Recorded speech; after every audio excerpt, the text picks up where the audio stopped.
요즘에 저는 이 두려움과 관계된 말씀들, 예를 들면 시편 56편 3절, 두려워하는 날에 내가 주를 의지하리이다. 또 디모데후서 1장 7절, 하나님이 우리에게 주신 것은 두려워하는 마음이 아니요 오직 능력과 사랑과 절제하는 마음이니. 또 로마서 8장 31절, 그런즉 이 일에 대하여 우리가 무슨 말하리요? 만일 하나님이 우리를 위하시면 누가 우리를 대적하리요? 이런 말씀들을 이제 두려움과 관계되는 연관 있는 말씀들을 찾아서 이제 묵상하고 또 그것을 돌아보고 생각하고 이런 시간을 이제 가끔씩 가집니다. 왜 이런 시간을 가지느냐 하니까 지금 코로나19가 장기화되면서 너무나 많은 성도님들 마음에 이게 도대체 언제 끝나는 건가, 이런 두려움이 엄습하고 있다는 것을 제가 듣기 때문입니다.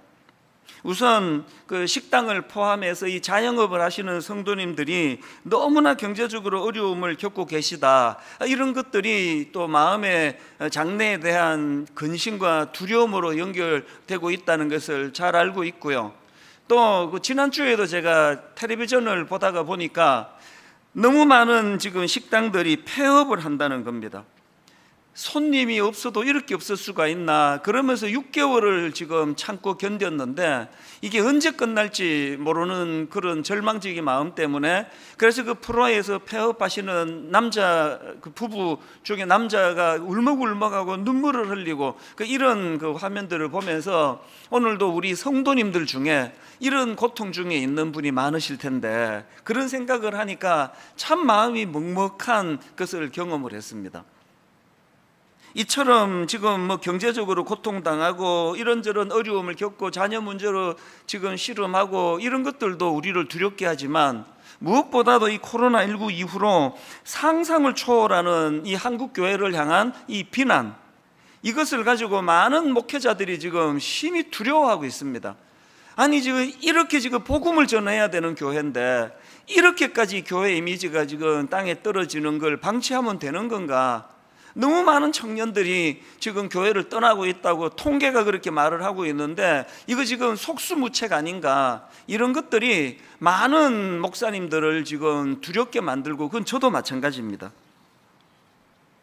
이렇게 온 나라적으로 지금 코로나19의 이 확산으로 인해서 참 두려움에 빠져 있는 그런 현실인데요, 분당 우리 교회 성도님들은 우리 교회가 져야 될 이 사명의 무게 때문에 또 다른 차원의 두려움도 지금 같이 느끼고 있는 상황 아니겠습니까?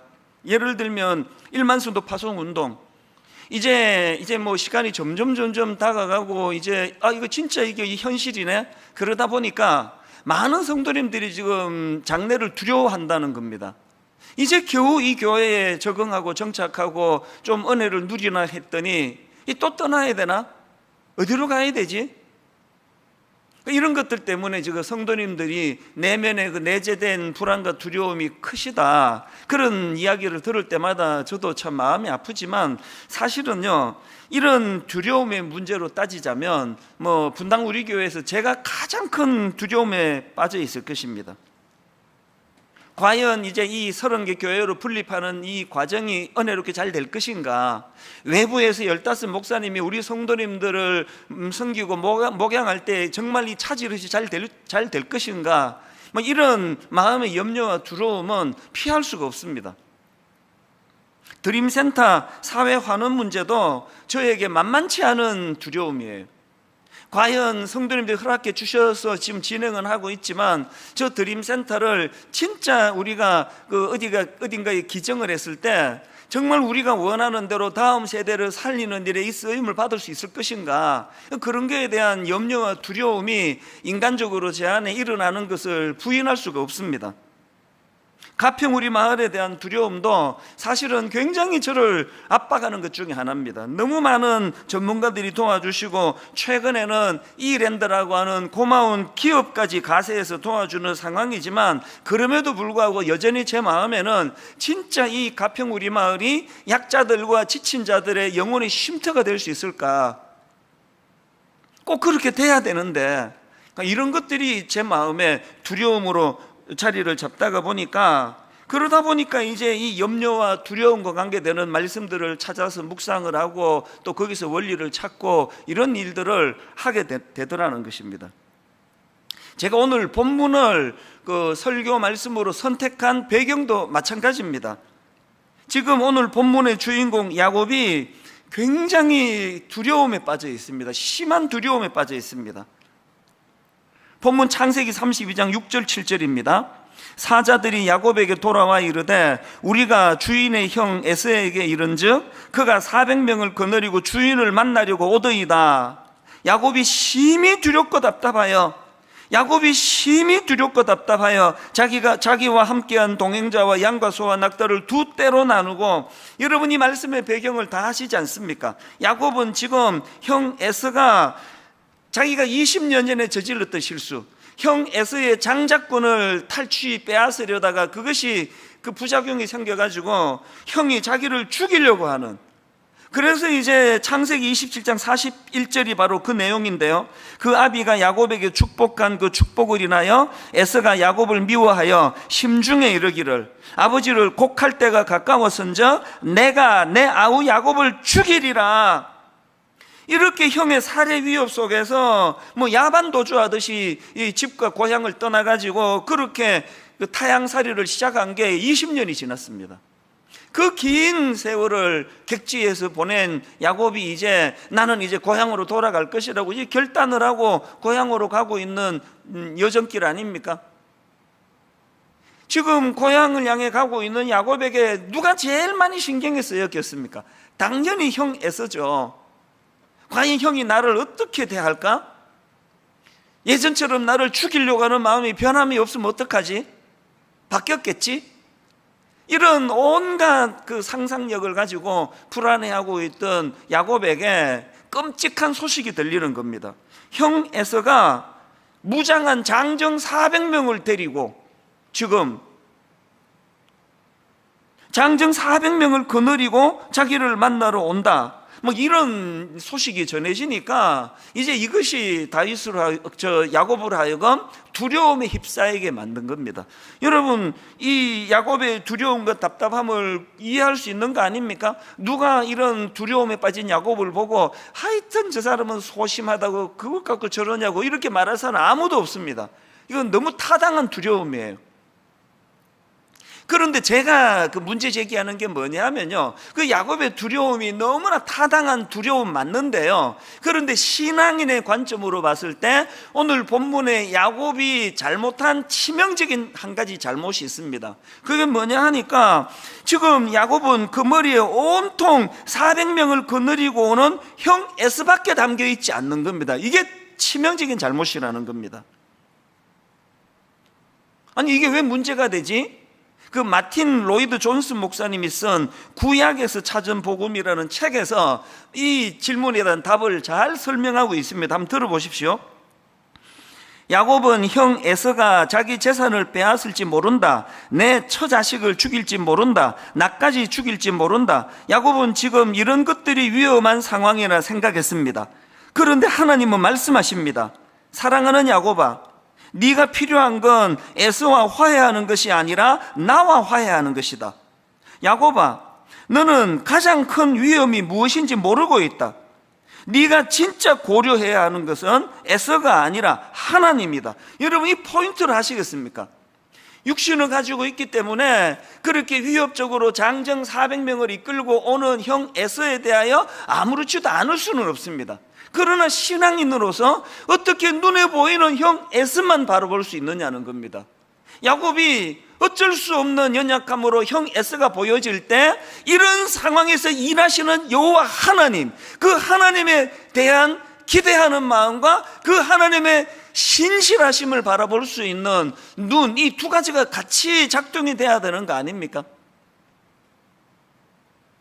여러분 20년 전에 자기 장교를 믿으며 형을 속이고 아버지를 속여 먹다가 그게 부작용이 돼가지고 지금 민낯이 다 드러나, 그래서 야반도주하듯이 그렇게 도망치던 과정에서 광야에서 돌을 베개하고 누워있는 비참한 자기를 만나주신 그 하나님, 그 하나님이 지금 오늘 본문에서 야곱 머리에서 떠올려져야 되는 거 아닙니까? 그가 20년 전에 그 광야에서 너무너무 감격해서 외쳤던 그 선포, 창세기 28장 16절입니다. 야곱이 잠이 깨어 이르되 여호와께서 과연 여기 계시거늘 내가 알지 못하였도다. 이 감격의 선포가 어떤 맥락에서 나왔는지를 아셔야 됩니다. 바로 앞인 창세기 28장 15절의 내용이 이렇습니다. 내가 너와 함께 있어 너가 어디로 가든지 너를 지키며 너를 이끌어 이 땅으로 돌아오게 할지라 내가 너에게 허락한 것을 다 이루기까지 너를 떠나지 아니하리라. 왜 이 말씀이 떠오르지를 않느냐는 겁니다. 여러분, 이 15절을 강조점을 달리한 내용을 다시 한번 보십시오. 화면으로. 내가 너와 함께 있어. 내가 너와 함께 있어. 그 다음 보세요. 너가 어디로 가든지 너를 지키며 너를 이끌어 이 땅으로 돌아오게 할지라. 지금 장정 400명을 이끌고 위협적으로 자기에게 다가오는 형 에서를 볼 때 어떤 신앙의 모습이 같이 작동이 돼야 되는 겁니까? 비록 형이 위협적으로 내게 다가온다 할지라도 나는 괜찮다. 왜? 하나님께서 나를 다시 돌아오게 해주신다고, 나와 함께 하신다고, 보호해 주신다고 약속해 주시지 않느냐는 이 믿음이 작동이 되지 않느냐는 겁니다. 그러니까 지금 야곱은 이 일하시는 하나님, 일하셨던 하나님, 약속을 주신 하나님, 함께 하시겠다 하신 그 하나님에 대한 것은 경직이 돼가지고 다 지금 잊어버리고 눈에 보이는 위험만 자기를 두렵게 만드니까 점점 두려움이 강해지는 거 아닙니까? 여러분, 이게 딱 지금 코로나19를 맞은 민낯이 다 드러난 우리의 모습 아닙니까? 믿음이 작동이 되지 않는데 그 믿음 좋음이 무슨 소용이 있느냐고요. 지난주 말씀드렸잖아요. 안식월을 가지던 우리 부교육자가 그 안식월을 가지는 과정 속에서 그동안 내가 참 충성했던 이게 도대체 뭔가? 그래서 종땡 치면은 침이 흐르는 그런 본능만 의지하고 사는 그 강아지와 같은 내 존재가 너무 초라하다는 그런 고백을 하면서 제가 지금 기억하기로 그것 때문에 이분이 아파하고 신음하면서 금식하며 하나님께 매달리며 은혜를 구하는, 이게 신앙인의 모습 아닙니까? 오늘 본문의 가장 중요한 포인트는요, 그렇게 야곱이 두려움에 휩싸였다, 이게 포인트가 아닙니다. 그런 두려움에 빠져 초라한 자리에 빠져 믿음이라고는 하나도 작동되지 않는, 하나님을 경험하지 못한 불신자들하고 조금도 다를 바 없는 그런 초라한 모습에 빠져있는 야곱을 홀로 내버려 두지 아니하시는 하나님, 그를 만나주시는 하나님, 그 보잘것없는 야곱을 실험해서 져주시는 하나님, 그 하나님의 은혜가 다시 야곱을 회복시켜주고 복구시켜주는 거 아닙니까? 이 감격을 야곱은 이렇게 노래합니다. 창세기 32장 30절. 그러므로 야곱이 그곳 이름을 브니엘이라 하였으니 내가 이르기를 내가 하나님과 대면하여 보았으나 내 생명이 보존되었다미더라. 나는 그 절망적인 밤에 야복나루에서 여호와 하나님을 만났다. 그 하나님이 나를 다시 한번 두려움에서 벗어나 달려갈 수 있도록 그 은혜를 주셨다. 저는 오늘 본문 말씀을 여러 번 묵상을 하면서 마음의 소원을 가집니다. 지금 코로나19 때문에 너무 많은 성도님들이 마치 야복나루 앞에 서 있는 야곱처럼 두렵고 불안한 시간을 가지고 있는데, 하나님 저들 뇌리 속에 이 두렵고 불안한 코로나19만 머리에 꽉 차 있는 것이 아니라 오늘도 일하시는 하나님, 과거에 이것보다 더 어려웠을 때 어떤 은혜로 이것을 피할 수 있었던가를 떠올릴 수 있는 이 믿음이 작동되기를 원합니다. 그래서 그 믿음이 작동됨으로 말미암아 이 코로나19가 다시 한번 하나님이 우리를 어떻게 인도하시고 도우시는가를, 그래서 우리도 이 코로나19를 야곱이 그곳 이름을 브니엘이라 하였으니, 브니엘이라 하였으니 내가 하나님과 대면하여 보았다.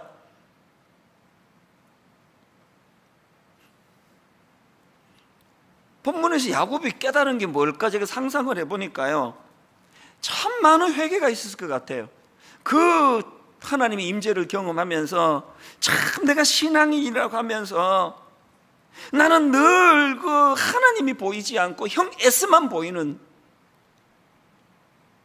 내게 그동안 하나님은 그저 내가 필요할 때 복이나 주시는 어떤 강력한 힘, 막연하고 추상적인 힘, 썩썩썩 문지르면은 알라딘의 마술 램프가 펑 하고 나와가지고 주인님 뭐 도와드릴까요? 그 사람 그 지니의 실체 존재 이런 데 관심이 하나도 없고 그냥 내 어떤 소음만 들어주는 어떤 실체가 좀 누군지 잘 모르는 막연한 어떤 힘.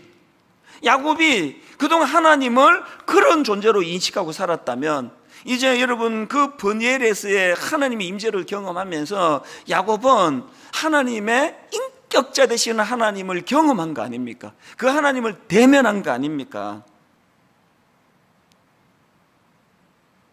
하나님은 정말 내 삶에서 내가 홀로 남아 두려운 밤을 보낼 때 정말 실제적으로 나와 교제할 수 있는 인격을 가진 나의 하나님 아버지가 되시는 분이시다.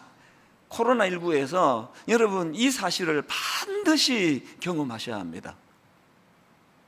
이런 관점으로 보면요, 크리스천은 딱 두 종류입니다. 오늘 본문으로 말하면 야복나루에서의 하나님을 경험하기 이전의 크리스천, 야복나루에서 하나님을 경험한 이후의 크리스천. 사실 야곱의 삶도 그렇게 나눌 수 있습니다. 여러분은 어느 부류에 속하는 크리스천이십니까?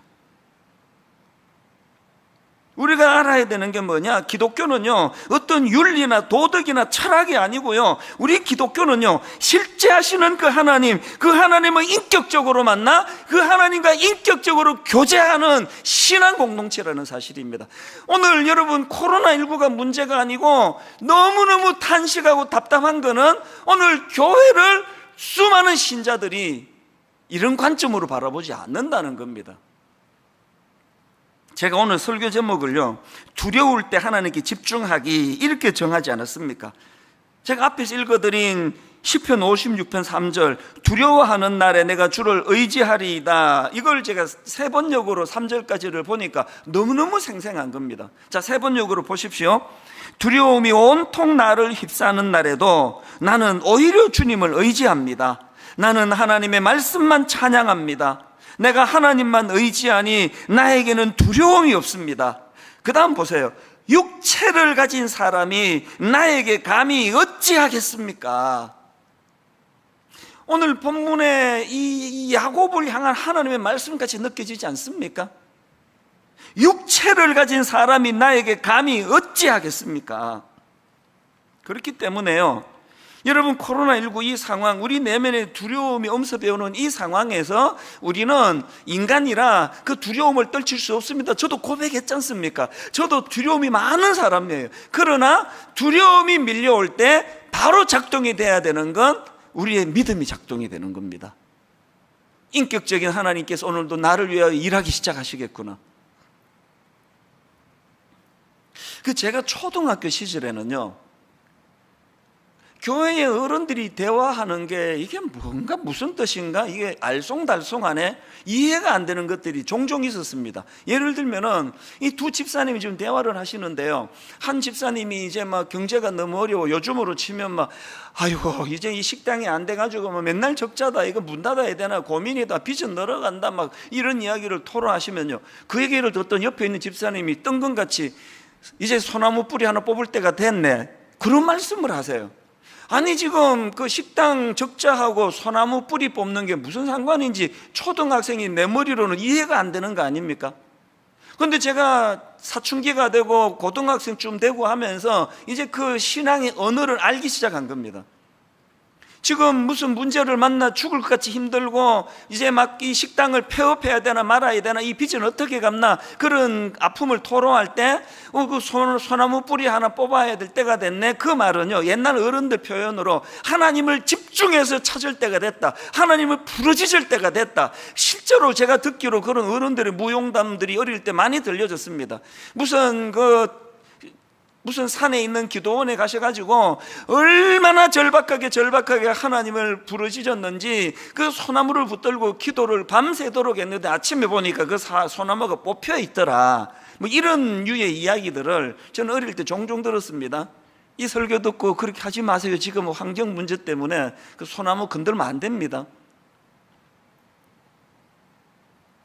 요즘에는 제가 가보지 않았지만요, 청계산, 이 가까운 데 아닙니까? 청계산 기도원 가보면은 밤 한 9시, 10시 가면은 온 산 전체가 다 울부짖는 것 같아요.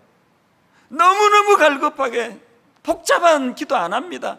주여 은혜를 주옵소서, 주여 불쌍히 여겨주시기를 원합니다.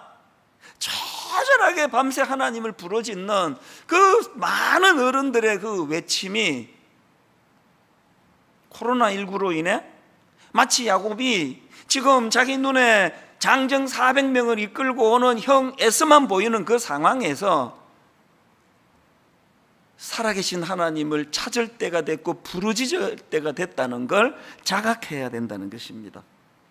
제가 지난주에 하나님은 때로 우리를 부끄러운 민낯을 드러내게 하시는 분이다, 우리의 밑바닥을 다 드러내게 하시는 분이다, 그래서 이 거품 많은 것들 다 걷어내고 참 너무너무 초라한 자신을 들여다보게 하시는 분이다, 그런 말씀을 제가 전하지 않았습니까? 그리고 제가 부끄럽지만 다 오픈한 거 아닙니까? 제가 고백한 거 아닙니까? 신학교 1학년 때 가장 교만에 빠진 저만 잘났고 저만 의식 있고 다른 신학생들을 가소롭게 보고 그 대자보 붙은 거 보고 반찬 타령이 나는 이런 것들이 있냐고 욕이나 하고, 그 서점 책값 깎아주라는 대자보를 보면서 이게 정신이 있나, 그렇게 제가 비판하고 여기저기 말을 하고 다녔지만 하나님이 저의 민낯을 확 드러내시는 거 아닙니까? 니는 더하다. 그래서 여러분, 그 교회 젊은 서점 여직원에게 말로 다 할 수 없는 부끄러움, 혹시 여기 신학생 할인해 줍니까? 신학생이라고 왜 해줘야 되는데요? 그 한마디가 저에게 여러분 30년이 지난 지금까지 왜 머릿속에 각인이 되어 있을까요?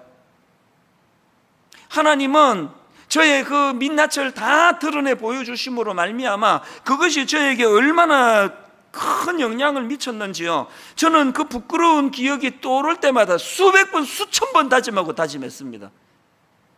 공짜 바라는 목사가 되지 말자, 목사라고 특권의식을 갖지 말자, 어떤 경우라도 성도들에게 뭐 바라지 말자.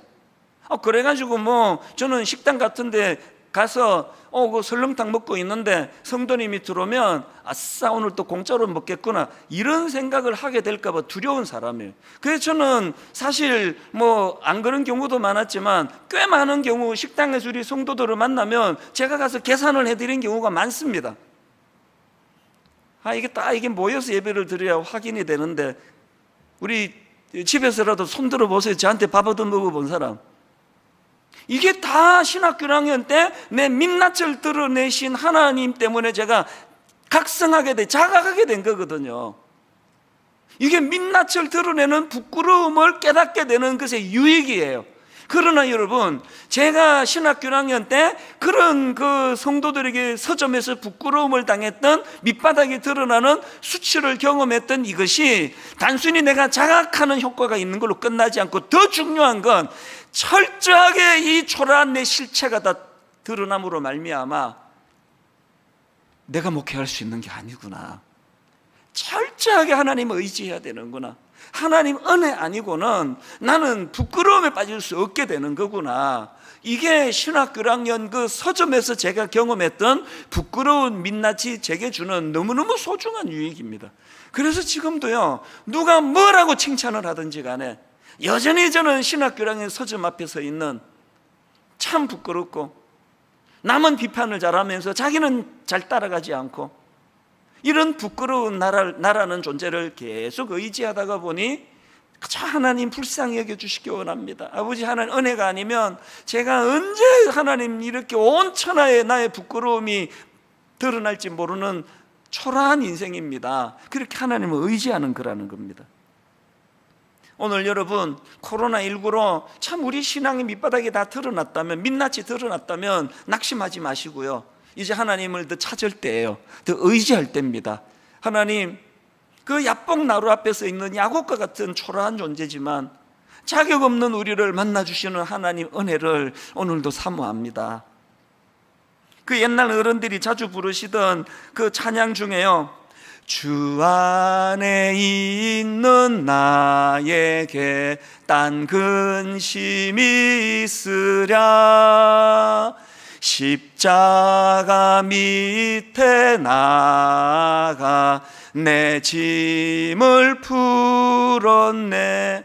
여러분, 저 찬양을 제가 가만히 분석해 보니까 이게 다 같은 얘기예요.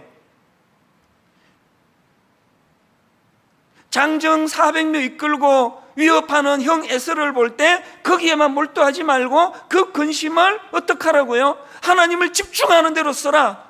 주 안에 있는 너에게 어떤 근심이 찾아오면은 근심에 쌓이지 말고 그거 십자가 앞에 나가서 풀어놓아라. 다 같은 원리 아닙니까?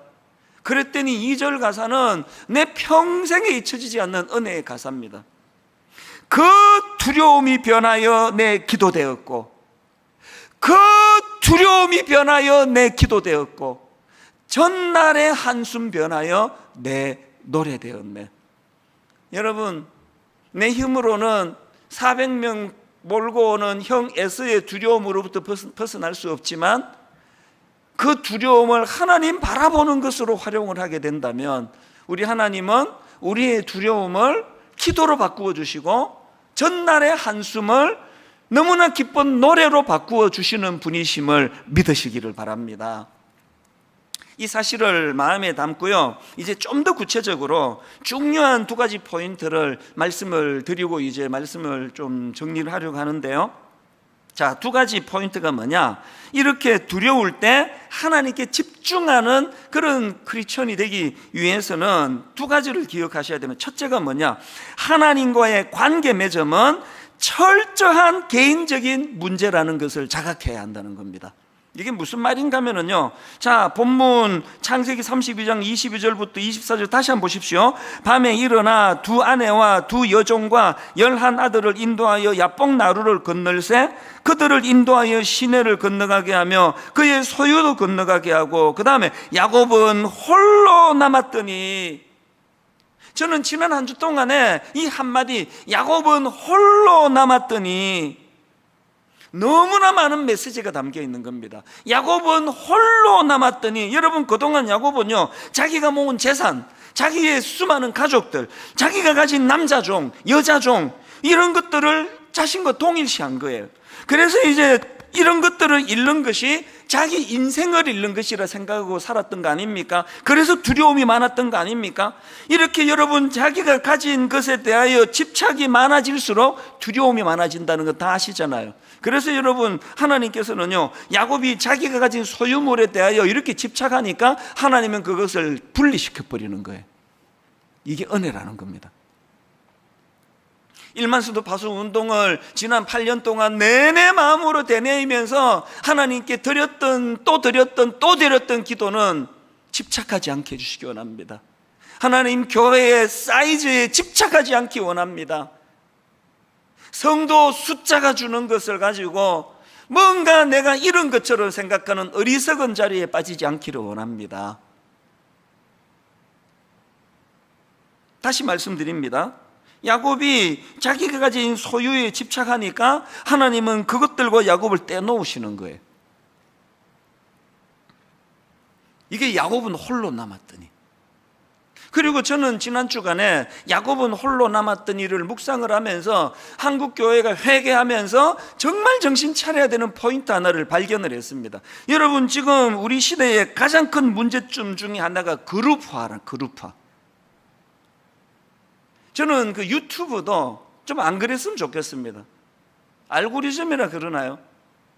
관심도 없는데 뭐 비슷한 하나 클릭을 하면은 그 다음부터는 막 이거와 연관되는 비슷한 것들이 막 계속 떠요. 그게 저는 하나도 편하지 않습니다.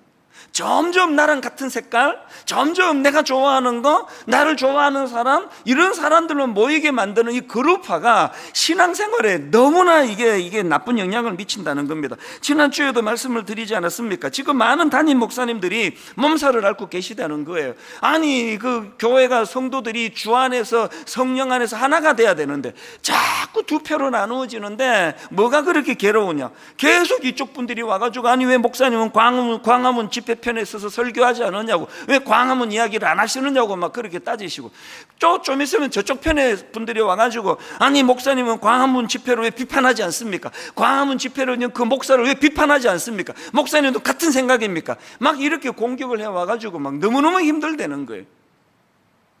여러분, 저는요 그 성도님들이 이해가 돼요. 그렇게 자기 담임 목사님을 사랑하시니까요, 그걸 왜 자꾸 확인합니까? 우리 목사님도 나랑 똑같은 생각을 갖기를 원하는 거 아닙니까? 그거 본능 아닙니까? 우리 담임 목사님도 나와 같은 편이겠지? 그 마음이 인간적으로는 너무나 이해가 되는데요, 그러나 여러분 꼭 기억하셔야 됩니다. 신앙은 단체가 아니에요. 신앙은 그룹이 아니에요. 교회 공동체를 통해 하나님 우리를 불러주셨지만, 그러나 궁극적으로 하나님 앞에는 단체로 서는 거 아닙니다. 단독자로 서는 거예요. 야곱이 홀로 남았거든.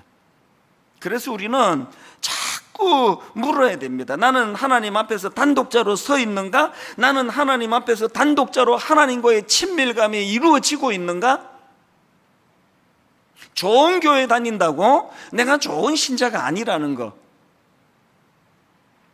사도 바울의 위대함이 로마서 7장 24절에 있습니다. 오호라, 나는 곤고한 사람이로다. 이 사망의 몸에서 누가 나를 건져내랴. 수많은 사람들이 사도 바울을 에워싸고 위대한 지도자로 인정하고 사도 바울 그렇게 칭송하고 있지만, 사도 바울은 그 그룹을 자기 신앙에 도입하지 않았습니다. 사도 바울은 늘 하나님 앞에 단독자로서, 그래서 이런 처절한 고백이 일어나는 거거든요.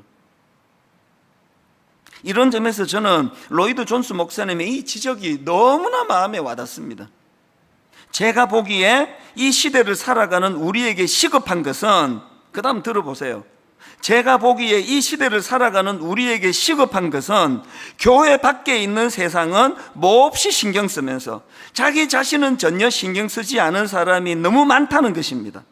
교회 밖에 있는 세상은 몹시 신경 쓰면서 자기 자신은 전혀 신경 쓰지 않는 사람이 너무 많다는 것입니다. 우리는 자신부터 살펴야 합니다.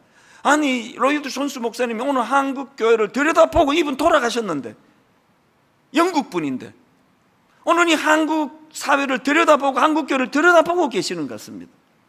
지금 여러분 밖에 있는 세상에는 몹시 신경을 쓰면서 자기 영혼이 어떠한 데 대해서는 무관심한 사람이 너무 많다는 탄식이 나와야 되는 거 아닙니까? 여러분, 하나님 앞에서 홀로 서는 겁니다. 단독자로 서는 겁니다. 하나님 앞에 단독자로 나는 하나님과의 친밀감이 어느 정도 깊이 이루어지고 있는가? 이게 야곱은 홀로 남았더니, 그런가 하면 두 번째로 우리가 두려울 때 하나님께 집중하기 위해서는요, 이 하나님의 인도하심에 대한 신뢰를 가져야 된다는 겁니다. 제가 조금 전에 야곱은 홀로 남았더니 이 표현을 주목한다 그랬는데요, 더 중요한 건 그 다음에 나오는 내용입니다. 자, 창세기 32장 24절을 보십시오. 야곱은 홀로 남았더니, 그 다음에 어떤 사람이 날이 새도록 야곱과 씨름하다가, 세 번역으로 보니까 더 와닿는 문장이 있었는데요, 보십시오. 뒤에 홀로 남았는데 어떤 이가 나타나.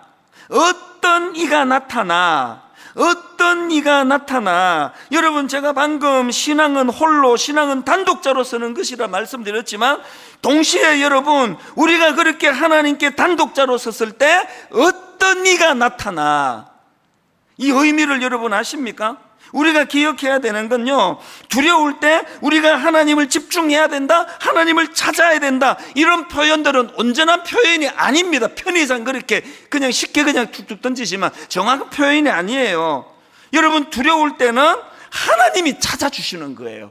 우리가 두려워할 때 하나님이 우리를 찾아주시는 겁니다. 그래서 오늘 설교 제목을요, 두려울 때 집중하기, 이렇게 제가 정했지만, 뭐 설교 제목을 너무 길게 할 수 없어가지고 축약해서 정했지만, 사실은 오늘 설교 제목은 이렇게 해야 타당한 겁니다. 오늘 설교 제목입니다. 두려울 때는 찾아주시는 그 하나님께 집중하기. 이게 제가 원했던 풀로 풀어서 설교 제목입니다. 두려울 땐 찾아주시는 그 하나님께 집중하기. 저는